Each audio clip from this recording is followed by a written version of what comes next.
Queridos alunos, queridas alunas, que honra, que alegria, que satisfação, que privilégio estar com vocês para mais um momento onde nós vamos juntos construir conhecimento do direito do trabalho aqui na nossa querida casa, no Tec Concursos. É para mim sempre um motivo de grande alegria estar com vocês. Sabe vocação? Sabe aquela coisa que você percebe que o Criador deu para você um entusiasmo, uma vontade de fazer algo? É assim que eu venho e que me dirijo a vocês, com a certeza de que esse conhecimento pode, de alguma forma, ser útil para a sua aprovação no concurso, ser útil até para a sua vida prática, para quem for da área jurídica como advogado, mas, acima de tudo, que o conhecimento que nós aprendemos, que nós adquirimos, ele nunca nos é inútil, ele nunca é algo que pode ser dispensado como algo de somenos. O conhecimento é sempre importante, o conhecimento sempre nos edifica, na linguagem, no vocabulário, na construção de ideias. Estudar nunca, jamais é uma perda de tempo.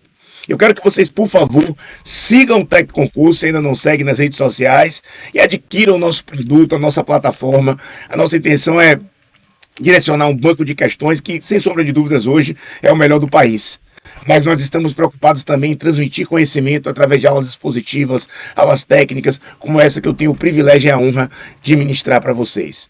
Se tiverem alguma dúvida quanto ao conteúdo que eu tenho ministrado, por favor, mandem um direct para mim no Instagram, Bruno Marbach ADV Prof. Bruno Marbach ADV Prof. E dentro do possível eu vou ter prazer em interagir com vocês, em trocar conhecimentos, em eventualmente dirimir alguma dúvida, algum questionamento que vocês tenham. Nós estamos estudando o direito do trabalho, essa ciência tão importante e valiosa no ponto de vista prático e no ponto de vista do concurso. Vimos desde a propedêutica trabalhista até sua principiologia e suas fontes, e a evolução do conceito de relação de emprego e contrato de trabalho. Vimos várias outras relações de trabalho afins. E depois vimos as espécies de contrato de trabalho, o contrato por prazo indeterminado, o contrato por prazo determinado e ainda o contrato de trabalho intermitente. Após analisar contrato de trabalho e relações parecidas, nós agora nos debruçamos sobre a extinção, o momento em que cessa a geração de efeitos desse contrato de trabalho. Ao estudar a extinção, nós nos debruçamos sobre o FGTS, sobre o aviso prévio, sobre as nulidades trabalhistas, até mesmo sobre as chamadas estabilidades provisórias. E no último encontro falamos sobre a despedida sem justa causa. Ora, a despedida sem justa causa é um direito potestativo do empregador, em que ele desfaz o vínculo jurídico empregatício por um ato de vontade, salvo as exceções em que o empregado tem ali lhe protegendo uma estabilidade provisória. Nós vimos a classificação das próprias formas de extinção e agora nós damos continuidade para tratar da extinção do contrato de trabalho mediante o Instituto da Justa Causa. O tópico de hoje, que começamos a estudar, é a justa causa trabalhista. Olho na tela. A dispensa por justa causa ocorre quando o empregador decide pelo fim do vínculo empregatício, pela utilização do seu poder disciplinar. Repito, a dispensa por justa causa ocorre quando o empregador decide pelo fim do vínculo empregatício, pela utilização do seu poder disciplinar. Assim, a dispensa por justa causa pode ser observada tanto como uma forma de terminação do vínculo empregatício, como uma sanção trabalhista. Observem isso aqui. Quando o empregado comete uma falta, quando o empregado precisa ser disciplinado, porque o poder de direção do empregador lhe dá a possibilidade de fiscalizar, de determinar ordens, mas também lhe dá a possibilidade de aplicar sanções ao empregado ou empregado. Essas sanções são a advertência, que pode ser verbal ou escrita, a suspensão, que não pode ser superior a 30 dias sob pena de suspensão injusta, conforme o artigo 479 da CLT. E temos ainda a despedida por justa causa. A despedida por justa causa, nós vamos ver que ela tem requisitos para que se manifeste, mas ela é uma sanção trabalhista. Ao mesmo tempo, ela é uma forma de terminação, de cessação, de extinção do contrato de trabalho. Então você pode analisar a justa causa sob duas perspectivas. Ela é a aplicação do poder disciplinar, sempre.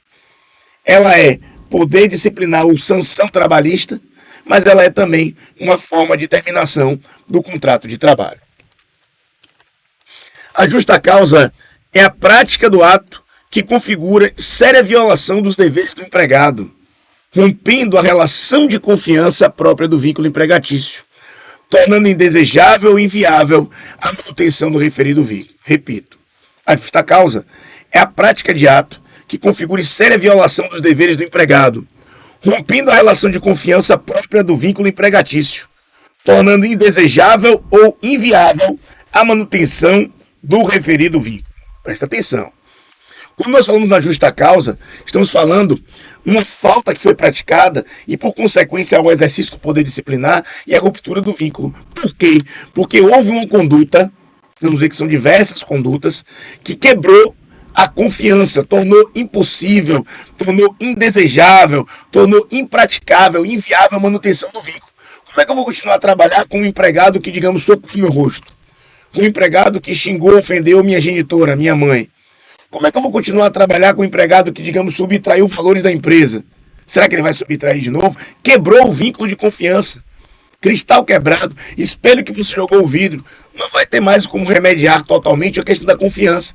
Seria um trabalho muito difícil e que não interessa à atividade econômica, uma vez que a atividade econômica busca lucro. Você tem que ter tranquilidade na sua equipe para poder buscar esse lucro. A justa causa ela trabalha muito com isso também. É uma questão psicológica da justa causa, a quebra da confiança. Vamos lá. A justa causa, em conformidade com o artigo 491 da CLT, pode ser praticada no período do aviso prévio, hipótese que o empregado perde o direito ao restante do respectivo prazo. Repito, a justa causa, em conformidade com o artigo 491 da CLT, pode ser praticada no período do aviso prévio, hipótese em que o empregado perde o direito ao restante do respectivo prazo. Ele perde parte desse direito se a justa causa for praticada. Ele está ali no gozo do aviso prévio, trabalhado, pratica uma falta grave, que junto com os demais requisitos legitima a despedida por justa causa, ele perde aqueles outros dias do aviso que ele ainda tinha para gozar. Nesta linearidade, o conteúdo da súmula 73 do TST. Olha para essa súmula aqui. A ocorrência de justa causa, salvo a de abandono de emprego, no decurso do prazo do aviso prévio dado pelo empregador, retira do empregado qualquer direito às verbas rescisórias de natureza trabalhista. Vem para cá. A ocorrência de justa causa, salvo a de abandono de emprego, no decurso do prazo do aviso prévio dado pelo empregador, retira do empregado qualquer direito às verbas rescisórias de natureza trabalhista. O que a gente acabou de falar. Então o sujeito está lá gozando aviso prévio de, vamos dizer, 33 dias. Terceiro dia do aviso, ele dá um soco no rosto de um colega de trabalho. Uma falta grave praticada no ambiente laborativo. Aproveita e ainda xinga o patrão. Justa causa, ocorrência de falta grave. Vamos romper o vínculo empregatício. Aí os outros dias de aviso prévio que ele já tinha 30 dias, tem direito adquirido? Não. Ele perde o restante do aviso prévio. Ele tinha 33 dias, não foi gozou 3. Praticou falta grave justa causa, não perdeu os últimos 30 dias. É isso que nós extraímos da interpretação da súmula 73 do Tribunal Superior do Trabalho e também em consonância com o artigo 491 do texto consolidado. Esse é o primeiro aspecto que é muito importante, porque você está vendo que a justa causa ela é de uma gravidade que ela termina por atingir diversos direitos do empregado, porque ele praticou uma falta grave, que quebra a fidúcia, que quebra a confiança, que quebra o equilíbrio psicológico, vamos dizer assim, desta relação jurídica, que é a relação jurídica empregatícia. Tudo bem? Então vamos lá fazer aqui uma distinção entre falta grave e justa causa. Primeiro, existe de fato uma distinção entre falta grave e justa causa? Olha para cá. Boa parte da doutrina, da jurisprudência, dos cultores do direito do trabalho, dos operadores do direito do trabalho, não fazem distinção entre justa causa e falta grave. Você vai ver muitas vezes as expressões sendo utilizadas como se fossem sinônimas. E aí é o contexto hermenêutico, o contexto interpretativo que vai lhe fazer dizer se estão sendo tratadas ou faladas como a mesma coisa. Porém, entendemos que existem algumas diferenças. Vamos observar. Pode-se entender que há diferença entre as expressões mencionadas, não só no aspecto doutrinário, como na previsão legal. Conforme a disposição do artigo 493 da CLT, vou para cá. Constitui falta grave a prática de qualquer constitui falta grave a prática de qualquer dos fatos a que se refere o artigo 482, quando, por sua natureza, repetição ou natureza, representa em séria violação dos deveres e obrigações do empregado. Constitui falta grave a prática de qualquer dos fatos a que se refere o artigo 482, quando, por sua repetição ou natureza, representa em séria violação dos deveres e obrigações do empregado. Vejam que negócio interessante. A gente não está falando aqui de algo simples, não. Quando por sua repetição ou natureza representa em séria violação dos deveres do empregado. Alguns podem interpretar que apenas quando você repete os elementos do artigo 482 você tem falta grave, mas não é isso que a legislação quer dizer. Olhe para mim. Falta grave é a ocorrência, é quando nós observamos a ocorrência de uma das hipóteses previstas na lei de maneira taxativa como falta. Exemplo, indisciplina. O que é indisciplina? É o descumprimento das ordens gerais emanadas pelo empregador. Indisciplina, descumprimento das ordens gerais emanadas pelo empregador. Insubordinação, descumprimento de ordens diretas específicas para você, Wendel, para você, Bruno, para você, João Liberato, para você, Levi, para aquelas pessoas específicas. Quando eu descumpro ordens específicas, eu estou diante da insubordinação. Muito bem. Vimos aqui, basicamente, né, a gente vai tratar disso de maneira muito minuciosa, a indisciplina e insubordinação. Veja, a indisciplina está prevista na lei, ali como hipótese. Mas quando ela ocorre na prática, nós temos a ocorrência da falta grave, a materialização da falta grave. Por que não é igual a justa causa como um todo? Porque a justa causa, ela requer requisitos além da falta grave. Nós vamos ver, por exemplo, imagina isso aqui. O empregado e o empregador discutem por causa do time de futebol. Eu torço para o Esporte Clube Bahia, o pioneiro da Libertadores voltou da Libertadores, né? E eu tenho amigos que torcem para o clube rival, o Esporte Clube Vitória. Aí eu abuso mesmo, falo, você nunca jogou Libertadores da América, você não tem título brasileiro de Série A, eu tenho de Série B, eu digo isso aí não presta. Enfim, eu brigo com ele. E ele briga comigo, você não tem estádio, você tomou 7-3, você tomou 5-1. E o futebol com uma brincadeira, assim, fica saudável. Tem tanto ponto para eles me abusar, como ponto para abusar, e todo mundo se diverte de maneira amiga. E eu tenho grandes amigos que torcem para o time, não tem problema. Mas imagine você, que em um ambiente de trabalho determinado, a coisa não se desenvolve assim. O patrão seja tão Bahia, o empregado tão Vitória, ou ao contrário, que por conta de time de futebol, eles chegam numa animosidade e vão às vias de fato. O empregado, tomando de raiva, dá um soco no rosto de seu patrão. O turma não deixa disso, chega, separa, apazigua os ânimos, acalma o coração daquele empregado, daquele patrão. Eles são amigos de longa data, não só empregado e patrão. Vai pra casa, não sei o que, coisa e tal. Não, vou dar clipe, dá queixa na delegacia, não deixa queixa não. É seu amigo, foi uma discussão, negócio de Bahia, Vitória, os caras estão aí ricos, vocês estão aqui. Meu amigo, imagine que a turma não deixa disso, age. Chega, conversa com o patrão, conversa com o empregado, ameniza o clima, ele não vai para o trabalho no dia seguinte, no outro dia ele vai, o patrão tinha que fazer uma viagem de trabalho, viajou, repare bem, o patrão vai passar um mês fora, ele continuou trabalhando, o patrão não deu ordem pro gerente, desliga esse rapaz, manda ele no RH, tá desfeito o vínculo, viajou um mês fora, paquerou, o time dele perdeu, enfim, quando voltou, o amigo já tinha até mandado mensagem, meu amigo, me desculpe, aquilo foi um momento de destempero, pelo amor de Deus. Quando chegou, ele, rapaz, tudo bom, como é que tá? Que nada, aquilo ali passou. Aí depois de 6 meses, eles discutem de novo. O patrão falando, você tá despedido por justa causa, porque naquela vez você me deu um soco. Eles discutem com o futebol. Porque naquela vez você me deu um soco, eu lhe pergunto, vai ter justa causa? Não. Porque apesar de ter ocorrido a falta grave, e ocorreu o soco que o patrão levou do empregado, a justa causa não foi aplicada com um elemento importante chamado imediatidade. Repito, a justa causa não foi aplicada com imediatidade. Não basta a ocorrência de falta grave para que se configure, para que se manifeste a justa causa. Faz-se necessários outros requisitos. A gente vai ver gravidade da falta, nexo de causalidade, proporcionalidade, tipicidade, imediatidade. É um dos requisitos, nexo causal. Tá claro isso aqui, gente? Ou seja, estou lhe mostrando que, embora sejam institutos que muitas vezes são tratados de maneira sinônima, justa causa e falta grave não se confundem. Entendemos que a justa causa tem como um dos seus elementos, e talvez e provavelmente o seu elemento crucial, primacial, principal, falta grave. Mas com falta grave não se confunde. Tudo bem? É assim que nós diferenciamos a justa causa da falta grave tecnicamente.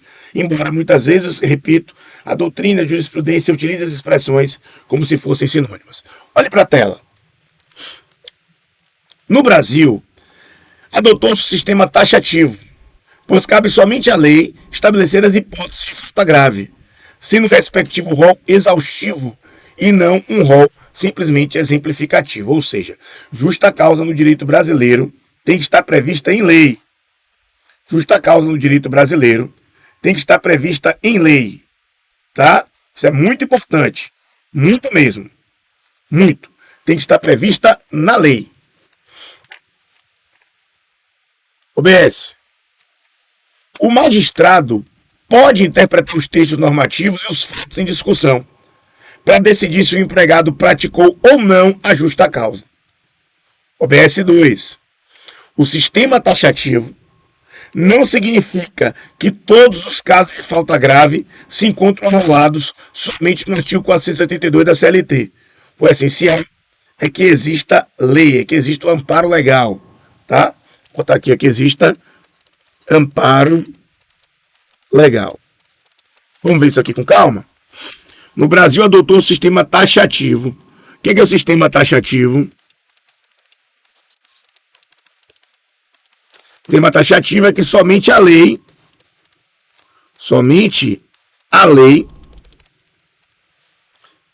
disciplina a falta grave. Professor, qual a importância prática disso? Não estou vendo importância prática, não. Ah, não? Olhe para mim aqui.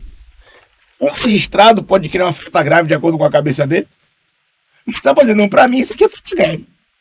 Interpreta assim. Talvez um mais flexível de não, para mim isso é falta grave, não. Isso aqui é advertência. As pessoas são diferentes. As interpretações, a hermenêutica que é feita diante de um texto ou de uma situação pode ser diferente. Você vai deixar isso a critério do juiz? A critério do magistrado, a critério do órgão julgador? O sistema adotado pelo Brasil é um sistema taxativo. O magistrado vai sim exercer um processo hermenêutico, vai sim exercer interpretação sobre os fatos e sobre o texto normativo, mas ele começa e se embasa do texto previamente criado pela lei. É isso que nós aprendemos, é isso que nós estudamos aqui nessa perspectiva doutrinária trabalhista. Ou seja, justa causa, quando pensar em justa causa, aquelas hipóteses de falta grave devem estar todas previstas no ordenamento jurídico pátrio, na lei. Tudo bem? Muito importante. O sistema taxativo, inclusive, não significa que apenas no rol da CLT, ali no artigo 482, você tem as hipóteses. Vamos lá. Algumas hipóteses de falta grave não inseridas no artigo 482 da CLT. Vejamos. O artigo 158, parágrafo único da CLT, também traz uma redação interessante sobre o tema. Olhe para cá. Artigo 158, parágrafo único da CLT, com a seguinte redação. Isso aqui são algumas hipóteses, não são muitas, mas assim, todas elas no final, vocês vão ver que elas se encaixam no conceito do artigo 482. Basicamente, o que eu quero dizer para vocês é o seguinte, que o essencial para que compreendamos justa causa está no artigo 482 e as hipóteses de falta grave. Tanto é que todas essas que eu vou dizer aqui, que não estão inseridas no artigo 482, podem ser encaixadas no artigo 482. Eu entendo que ele é um rol muito bem feito, muito bem encaixado e exaustivo quanto às hipóteses de justa causa. Então veja, vamos examinar contudo esses exemplos que eu trouxe aqui. Artigo 158, parágrafo único da CLT, diz assim: constitui ato faltoso do empregado a recusa injustificada. Veja, constitui ato faltoso do empregado a recusa injustificada. A linha A observância das instruções expedidas pelo empregador na forma do item 2 do artigo anterior. Então, ele não está seguindo as instruções que são direcionadas, que são expedidas pelo seu empregador. A linha B, no uso dos equipamentos de proteção individual fornecido pela empresa. Então ele não está, olha para cá, usando o EPI fornecido pela empresa e ele não está observando as instruções oferecidas pelo empregador. Onde é que está isso? Artigo 158, parágrafo único da CLT. Trata-se de disposições pertinentes às regras de medicina e segurança do trabalho, a serem observadas pelo empregado. Assim, a recusa justificada do empregado, a observância das instruções expedidas pelo empregador, quanto às precauções a tomar no sentido de evitar acidentes de trabalho ou doenças ocupacionais, e o uso de equipamentos de proteção individual fornecidos pela empresa, representam hipóteses específicas de justa causa. Olhe para cá. Instruções expedidas pelo empregador, quanto a precauções a tomar no sentido de evitar acidentes ou doenças ocupacionais, e o uso de equipamento de proteção. Se o empregado se recusa, isso aqui é justa causa. Mas deixa eu lhe perguntar uma coisa. Se o empregado se recusar a cumprir uma ordem direta, uma ordem geral do empregador, se for ordem direta, ele comete subordinação. Se for ordem geral, ele comete o quê?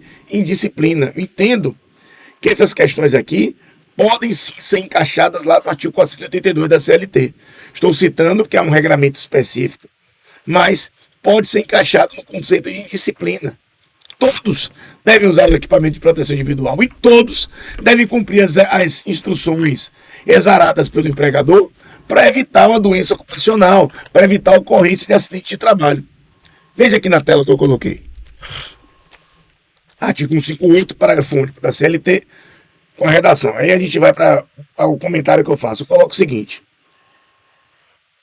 as práticas, as condutas indicadas no artigo 158, parágrafo único da CLT, correspondem o quê? A modalidades de indisciplina. A disciplina está prevista no artigo 472-H da CLT. Pois manifestam o quê? O descumprimento de ordens gerais quanto à prestação de serviço. O descumprimento de ordens gerais quanto à prestação de serviço. Veja o que eu estou dizendo para vocês. O que nós estamos observando, o que nós estamos vendo é que essas condutas do artigo 158 elas se encaixam no conceito de disciplina do artigo 472, a linha H da CLT. Elas manifestam descumprimento de ordens gerais. Não usar o equipamento de proteção individual, não cumprir as instruções exaradas pelo seu empregador. Tudo isso aqui recai no conceito de indisciplina. A segunda hipótese, que nós temos, por exemplo, uma outra hipótese de falta grave, não inserida no artigo 482, está no artigo 240, parágrafo único da CLT. Segunda hipótese, artigo 240, parágrafo único da CLT. Conceito de redação, a redação. Nos casos previstos nesse artigo, a recusa, sem causa justificada, por parte de qualquer empregado, a execução de serviço extraordinário será considerada falta grave. Repito, nos casos previstos nesse artigo, a recusa, sem causa justificada, por parte de qualquer empregado, a execução de serviço extraordinário será considerada falta grave. Recusa, sem causa justificada, por parte de qualquer empregado, a execução de serviço extraordinário, que é isso aqui, hora extra, é considerada falta grave. Qual é o caso aqui?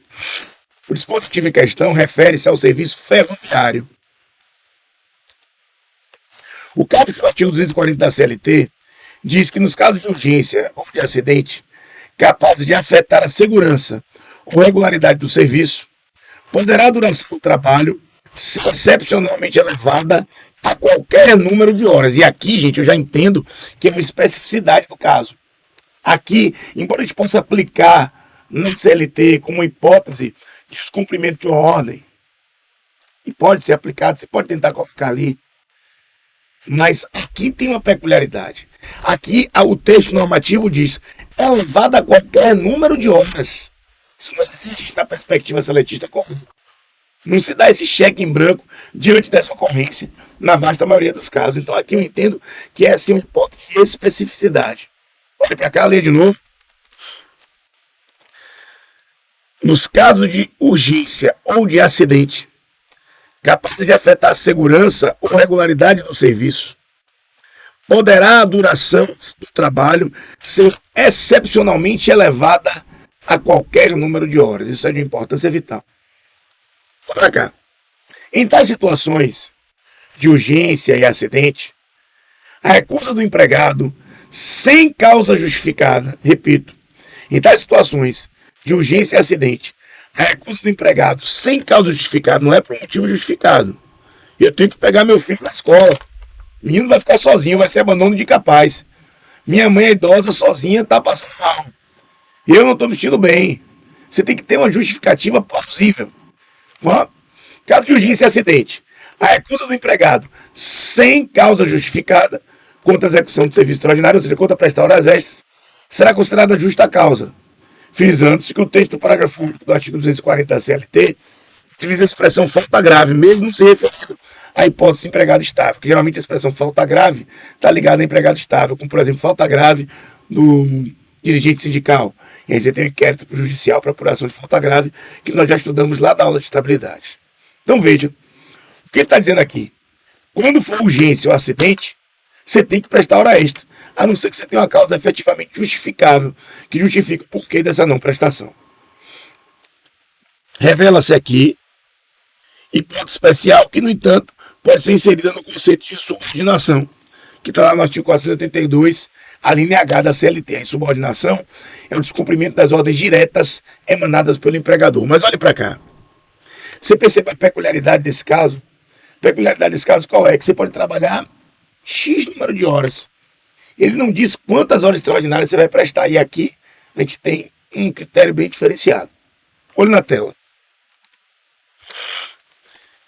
Por fim, para a gente terminar esse tópico da aula, elementos da justa causa. Eu preciso de todos esses elementos conjugados. Eu preciso de todos esses elementos justapostos para que eu possa dizer existiu justa causa e pode ocorrer a dispensa por justa causa. Eu não posso tirar quaisquer desses elementos sob pena de não conseguir, de fato, demonstrar de maneira clara a justa causa ocorrida de maneira centrada. Eu vou trabalhar isso até de uma forma mais minuciosa em outro bloco. Mas nesse bloco, eu já deixo para vocês a apresentação dos elementos da justa causa, vou listá-los e tecer algumas considerações sobre os mesmos. Mas a gente volta a fazer uma consideração mais minuciosa, ao tempo em que iremos também analisar uma por uma das hipóteses de falta grave previstas lá no artigo 482 da CLT. A finalidade do TEC é ele dar um curso que você possa realmente ter uma visão ampla e com alguma profundidade dessa matéria maravilhosa que é o direito do trabalho. Vamos lá? Venha comigo, se concentre. Elementos da justa causa. Primeiro deles, tipicidade. O que eu quero dizer com tipicidade? Tipicidade significa dizer que a justa causa tem que estar prevista na lei, em um tipo normativo. Indisciplina está na lei e tem um tipo normativo que prevê indisciplina. Insubordinação está na lei e tem um texto normativo que disciplina insubordinação. Desídia no cumprimento do serviço está na lei e tem um texto normativo. Isso é tipicidade. A justa causa não pode ocorrer, por exemplo, por uma construção na hora do julgado feito pelo magistrado. Ele tem que se embasar em um dispositivo legal típico. O artigo 472, a linha A. Artigo 472, a linha F, por exemplo, da embriaguez. E assim vai. Artigo 472, a linha H, indisciplina ou insubordinação. Isso é tipicidade. Exigência de lei, dispositivo legal específico que deve ser apontado, não pode ser criado pelo critério, pelo arbítrio, pela vontade simplesmente do magistrado ou por sua hermenêutica no caso concreto. Isso é tipicidade. Além da tipicidade, nós temos, doutores, o elemento da gravidade. A justa causa não pode ser aplicada levianamente. A justa causa no direito do trabalho, enquanto sanção trabalhista, ela é a última ratio. Sabemos que o termo última ratio é utilizado no direito penal, né? Mas se a gente estivesse aqui no direito do trabalho analisando proporcionalmente, o que seria proporcional a ser preso? Você ser despedido por justa causa. Que você não apenas perde o emprego, mas você perde o emprego. E você perde o emprego recebendo menos direitos trabalhistas. Você perde o emprego na justa causa sem receber aviso prévio. Você perde o emprego sem receber, por exemplo, o 13º salário proporcional, férias proporcionais, sem poder sacar o seu FGTS, sem ter direito ao seguro-desemprego. Então a justa causa é uma porcaria para o empregado. É muito ruim. Então a gravidade do fato tem que ser proporcional a uma sanção tão danosa, tão pesada, desculpa a cacofonia, tão gravosa para o empregado. Gravidade para justa causa significa dizer que a falta que legitima a ocorrência da justa causa tem que ser uma falta pesada. Não pode ser um mero atraso. Não pode ser uma mera impuntualidade, uma falta de trabalho num dia, não. Mas é uma falta que, pela sua pujança, ela é grave, ela é pesada, ela é intensa e legitima a quebra da confiança na relação de emprego e a ruptura do vínculo empregatício pela justa causa. Então vimos que, como elementos da justa causa, temos a tipicidade e temos a gravidade. Mas é necessário também, a gente vai analisar de maneira minuciosa, a existência do nexo de causalidade, o nexo que una a conduta praticada pelo empregado e o prejuízo experimentado pelo empregador, o dano causado ao empregador, a consequência jurídica. Tem que ter um nexo causal. Não pode ser um fato praticado por terceiro, uma culpa exclusivamente de terceiro. Tem que ter nexo entre a conduta e o resultado. Isso é importante na demonstração da justa causa. Além do nexo de causalidade, doutores, a justa causa deve ser proporcional. Sim, fulano praticou uma falta. O que foi que houve? Chegou atrasado no serviço durante 20 minutos. Justa causa. Não cabe. Não cabe que, olha só, a proporcionalidade dialoga aqui com a gravidade. Não são elementos estanques, eles dialogam entre si. Então veja, o sujeito chegou atrasado 20 minutos, eu vou aplicar-lhe uma falta grave? Não, vou dar-lhe uma advertência, verbal até, ou até na forma escrita. Mas não cabe, pelo princípio da proporcionalidade, o equilíbrio, a proporção, uma aplicação de justa causa em hipóteses como essa. Proporcionalidade significa dizer que o aspecto do proporcional e do razoável deve nortear o empregador quando da aplicação dessa gravosa, pesada e indesejada sanção trabalhista. Proporcionalidade. Imediatidade. Imediatidade. Nós vimos na imediatidade quando citamos aqui aquele exemplo em que o sujeito supõe o empregador e lá depois de 6 meses o empregador quis aplicar a justa causa. Não cabe. Apesar de ter ocorrido a falta grave e ocorreu, a aplicação da mesma, o desenvolver da mesma não atendeu o critério da imediatidade, não foi imediato. E por fim, nós temos ainda o princípio do non bis in idem, o elemento do non bis in idem. O que significa o non bis in idem? Non bis in idem significa dizer, em uma linha geral, que você não pode ser punido 2 vezes pelo mesmo evento. É a vedação do non bis in idem, a lógica penal aqui, sendo aplicada também no direito do trabalho. Tudo isso a gente vai estudar de maneira mais minuciosa, mas ficam aqui anunciados os elementos da justa causa. Então já lhe pergunto, justa causa é o mesmo que falta grave? Não. A gravidade é um elemento da justa causa, mas não se confunde com a mesma. A falta grave é um elemento da justa causa, mas não se confunde com a justa causa como um todo. A justa causa exige um somatório, uma justa posição de todos esses elementos aqui para que se configure. Olha na tela, elementos da justa causa, tipicidade, gravidade, nexo de causalidade, proporcionalidade, imediatidade e non bis in idem. Então, doutores e doutoras, nesse encontro deste bloco nós tratamos sobre o aspecto inicial, parte 1, da dispensa por justa causa. A dispensa por justa causa ocorre quando o empregador decide pelo fim do vínculo empregatício pela utilização do poder disciplinar. Ela é vista, ela é tratada tanto como uma modalidade de terminação do vínculo empregatício, de cessação, como de igual sorte, como uma sanção trabalhista. A justa causa é a prática do ato que configura séria violação dos deveres do empregado, quebra a relação de confiança, de fidúcia, que deve nortear e que é própria do vínculo empregatício.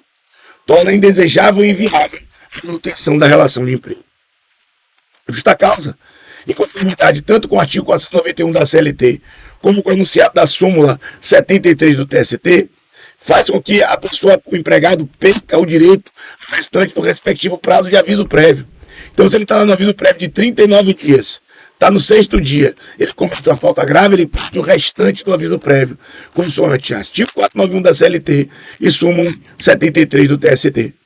Vimos que a justa causa não se confunde com a falta grave. A falta grave é um dos elementos que compõe a justa causa, com ele não se confundindo. A própria redação do artigo 493 nos mostra que a falta grave é a prática dos fatos a que se refere o artigo 482. Mas a mera prática dos fatos, a mera ocorrência de falta grave, é insuficiente para a aplicação da justa causa, como, por exemplo, a exigência da imediatidade. No Brasil, adotou-se o sistema taxativo. Somente a lei pode estabelecer as hipóteses de falta grave. O magistrado não tem o poder de criar falta grave na decisão jurisdicional. É a lei que cria, é o amparo legal que cria esta decisão. Nós vimos ainda o artigo 158 da CLT como hipótese de falta grave não inserida no artigo 472 da CLT. Como, por exemplo, o empregado se recusa de maneira injustificada a usar EPI, equipamento de proteção individual, e observar as instruções relacionadas a evitar acidentes de trabalho e doenças ocupacionais que são exaradas pelo empregador. Isso aí é uma justa causa, certo? Que pode ser enquadrada no conceito geral de indisciplina. Temos ainda o artigo 240, parágrafo único da CLT, que diz que nos casos previstos nesse artigo, sendo sem a recusa sem causa justificada por parte de qualquer empregado, a execução do serviço extraordinário será considerada falta grave. Qual é o caso aqui? Ferroviários. Se você tem que prestar hora extra e a norma diz que é levada a qualquer número, se não tiver um motivo injustificado diante das hipóteses ali manifestadas, pede-se, pois, portanto, aplica-se, portanto, uma justa causa para este empregado, para esse empregado. Serviço ferroviário, norma bastante específica, que cai no conceito geral de insubordinação.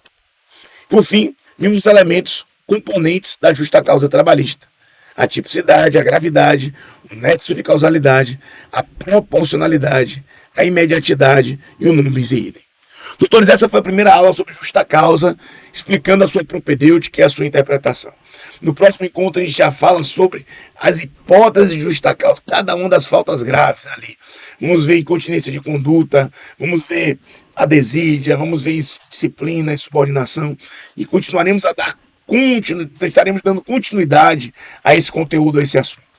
O direito de trabalho deve ser estudado com todo zelo, com todo esmero, na tentativa real de obtermos a nossa aprovação e de termos conhecimento. Não desista nunca de seus objetivos, de seus sonhos. Continue firme e o TEC quer lhe ajudar no alcance deles, estudando sempre em busca da sua aprovação, em busca do seu crescimento pessoal e do seu crescimento na vida. Um abraço, fiquem com Deus.